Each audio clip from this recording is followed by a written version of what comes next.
ফের সমবায় নির্বাচনে বিনা প্রতিদ্বন্দ্বিতায় জয়ী তৃণমূল কংগ্রেস। পূর্ব বর্ধমানের জামালপুরে আজ 3টি সমবায়, সেলিমাবাদ সমবায় সমিতি, চক আচাপুর সমবায় সমিতি ও টেঙ্গাবেড়িয়া সমবায় সমিতির নমিনেশন জমা দেওয়ার দিন ছিল।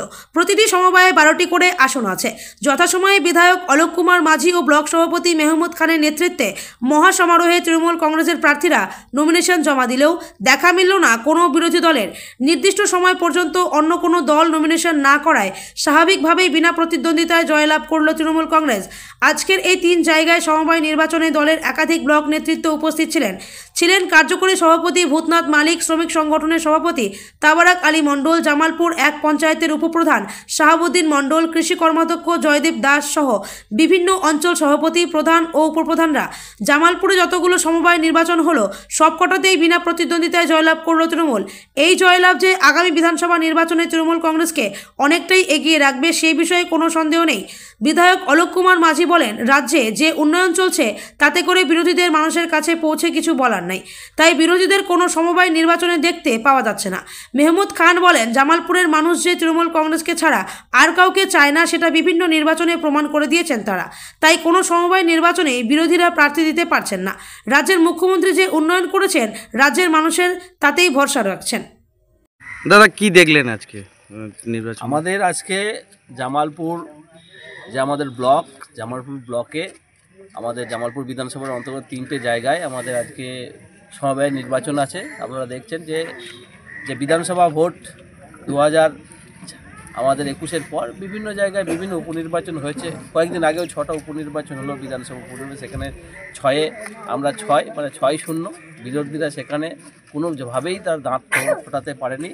মমতাময় সারা পশ্চিমবঙ্গ বিভিন্নভাবে অপপ্রচার করেও কিন্তু মমতা বন্দ্যোপাধ্যায় 6-0 সেই জায়গায় জয়লাভ এসেছে।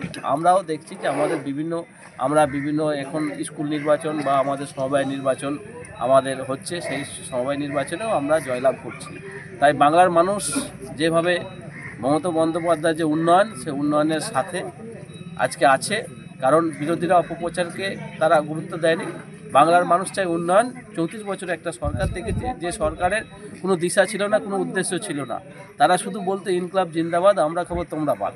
আজকে মমতা বন্দ্যোপাধ্যায় গরিব মানুষ, মেহনতি মানুষ, তফসিলি মানুষ, আদিবাসী মানুষ, সংখ্যালঘু মানুষ সার্বিকভাবে প্রত্যেকটা মানুষকে সঙ্গে নিয়ে উন্নয়নে এগিয়ে যাচ্ছে। সেটা শিক্ষা ক্ষেত্রে হতে পারে, সামাজিক ক্ষেত্রে হতে পারে, আমাদের কৃষি ক্ষেত্রে হতে পারে, প্রত্যেকটা ক্ষেত্রে সেটা উন্নয়ন হয়েছে। সেই জায়গায় যে আমাদের আজকে 3 জায়গায় যে নির্বাচন আছে, বিশেষ করে সেলিমাবাদ আছে, টেঙ্গাবেড়ে আছে, আর হচ্ছে আমাদের চক আজাপুর আছে।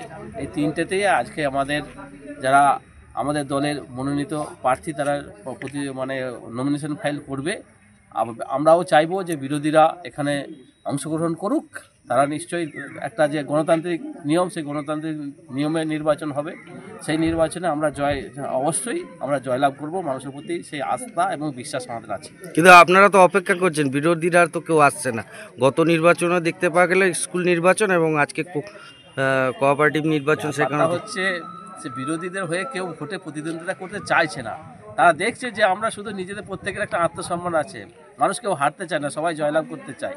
কিন্তু মানুষ একটা এমন প্ল্যাটফর্মকে বেছে নেয় যে প্ল্যাটফর্মে দ্রুত গতিতে আমরা নির্দিষ্ট জায়গায় পৌঁছে যাব। দেখবেন রাস্তায় বিভিন্ন রকমের গাড়ি থাকে, মানুষ যেটা ফার্স্ট সেটাতে যায়, তার গন্তব্যস্থলে আগে পৌঁছে যাবে। কিন্তু যে গাড়ি ধীর গতি, যে পৌঁছাতে পারবে না, সে গাড়ির উপর সে সাহরি হতে চায় না, তার হচ্ছে সে গাড়িতে উঠতে চায় না। তাই তৃণমূল কংগ্রেস, মমতা বন্দ্যোপাধ্যায়, মামাটি মানুষ আজকে সেই জায়গাটা তৈরি করেছে। মানুষ বিশ্বাস করছে, সেই আস্থাটা আছে মমতা বন্দ্যোপাধ্যায়, আমাদের নেতা অভিষেক বন্দ্যোপাধ্যায়ের উপর। তাই মানুষ আজকে দলে দলে কাতারে কাতারে বিভিন্ন জায়গায় যোগদান করছে। তার সাথে সাথে আমরা যে বিভিন্ন সময় যারা প্রার্থী মনোনীত করছি তারা আমাদের সঙ্গে আসছে, আমাদের প্রার্থী হতে তারা আগ্রহ প্রকাশ করছে, আর অন্যরা তারা প্রার্থী খুঁজে পাচ্ছে না। এটাই সমস্যা।